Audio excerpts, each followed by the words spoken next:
Hey everyone, this is David Brown, and in this video I'm going to present the results of the Ashland Hawk Watch 2021 season. The Ashland Hawk Watch is located in Hockessin, Delaware, and this was my 5th season as the counter there. So we do the count from a place called Hawk Watch Hill, located at the Ashland Nature Center in Hockessin, Delaware, which is all the way in the northern part of Delaware, the Piedmont region. And we're a typical hawk watch, so our purpose is to spot, identify, and count migrating raptors. And we keep track of the raptor data as well as weather data on an hourly basis. The season runs 3 months every fall, September, October, and November. This year we had 650 hours of observation. We had a total of 14,071 migrating raptors, which was 117% of the average. So an above average season. We had a total of 135 bird species that were seen during the count, and we also had over 1,300 volunteer hours. As far as raptors go, we had 15 species, 12 of which were above average and 3 of which were below average. We set new season records for 2 species, Cooper's hawks and Merlin, and we had new single-day records for 4 species, which we'll cover as we go through the species. Now, the chart you see on the screen, the x-axis is time, starting with September 1st on the left side and ending with November 30th on the right side. And the y-axis is how many migrating raptors we counted that day. So it gives you an idea of just the flow of the season. Things start out kind of slow the first few weeks, and then the numbers pick up with a couple peak days as we reach the peak of the broad-winged hawk migration. Things stay pretty steady throughout October as we have a lot of falcons and accipiters migrating.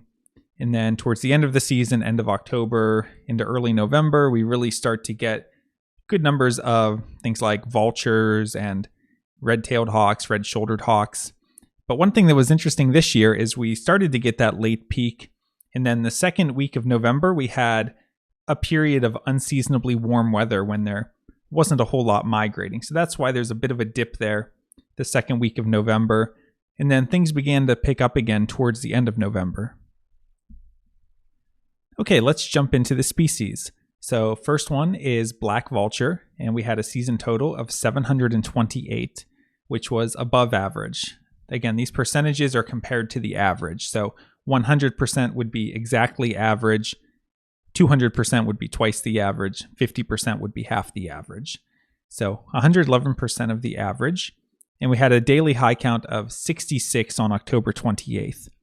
And if you look at the graph, we see that black vultures start to be counted as migrants maybe around mid-September, but the peak time is really more end of October, early November. For turkey vultures, we had 4,407, which is more than twice the average, although this is somewhat in line with what we've been seeing the past few years as vulture numbers increase. And we had a single-day record of 504 on October 21st. Anytime there's asterisks in this presentation, it denotes a new record. Again, with vultures, we count some early in the season, but it's not really until the end of October that we start to count large numbers as migrants as we get big migrating flocks passing through.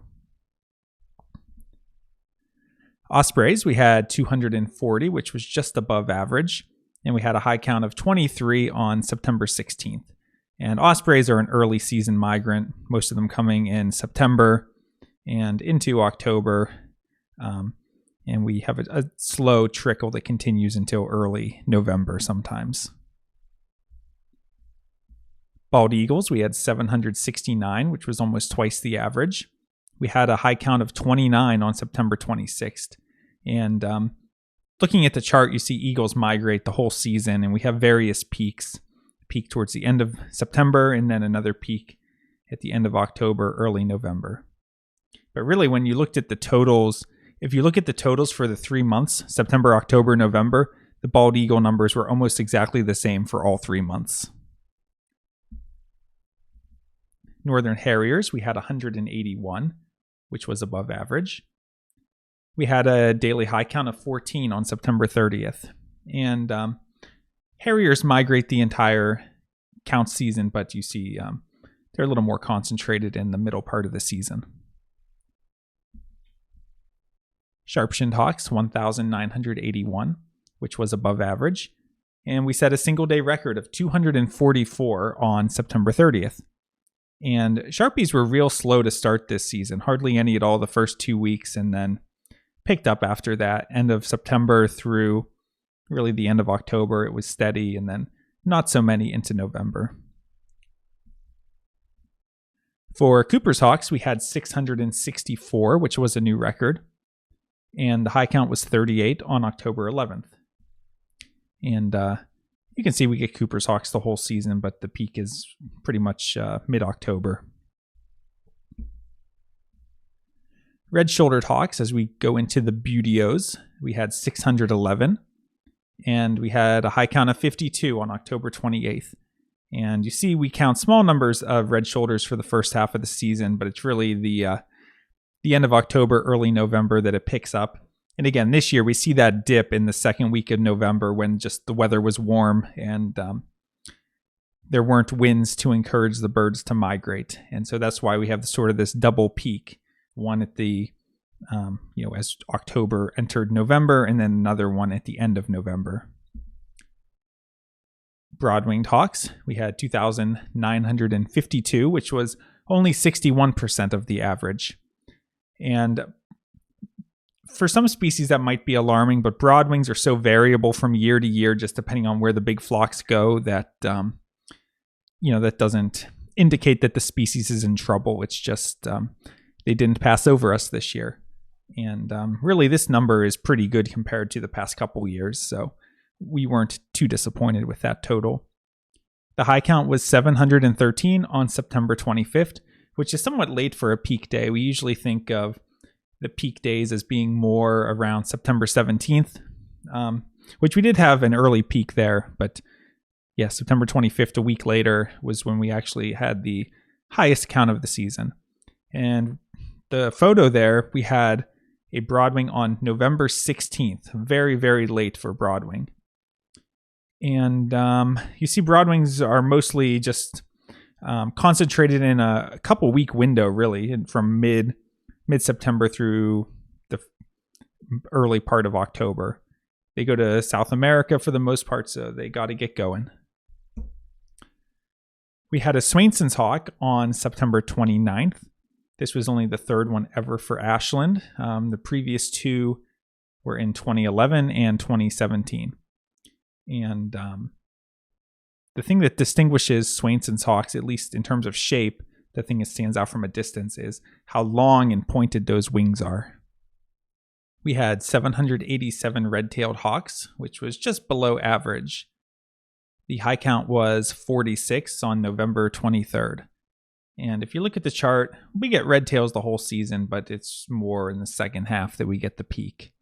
And again, we see that double peak that we saw with red shoulders, where there wasn't much happening the second week of November, so we got a later push. Golden Eagles, we had 15 this season, which was above average, and it's the most I've ever had in a season here. And we had 5 on November 4th, and the single day record here at Ashland is only 6. So definitely a good season for Golden Eagles. If you look at the chart, you see that Golden Eagles come through in the second half of the season, with the peak time being early November. And from the photo, you can see that we got some amazing looks at them this year. This one was just soaring around overhead. Moving on to the Falcons, American Kestrel, we had 614. And we had a record of 139 on October 8th. Kestrels are concentrated more in the first half of the season, and only a few later in the season. For Merlins, we had a new season record of 101, and we also had a single day record of 12 on October 8th. And again, Merlins kind of peak in that early October falcon time of the season.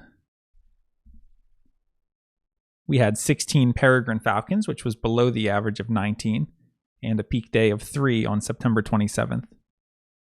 And you see on the chart, most of them were concentrated there mid-September through mid-October, but we did have one late one right at the end of the season as well.